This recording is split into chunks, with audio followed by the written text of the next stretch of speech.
గురించి వినే ఉంటావు. నందు అంటే నేనే.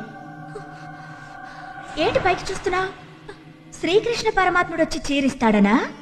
ఓహో, శంకర్ వచ్చి కాపాడతాడనా? నిన్ను చీరలో చూడాలని ఆశ. పాపం నీకోసం బస్ స్టాప్ లో ఎదురు చూస్తూ ఉండుంటాడు.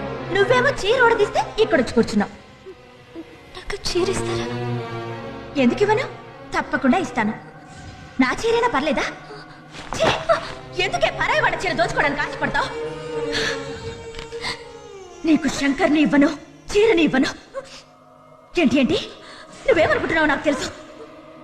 నందు నందు, నిన్ను శంకర్ ఎలాగో ప్రేమించడం లేదు కదా, ఇవ్వను అని చెప్పడానికి నీకేం హక్కుంది అనే అనుకుంటున్నా? నిన్ను బెదిరించడం నాకెలా తెలుసు, శంకర్ని బతిమాలడం కూడా నాకు తెలుసు.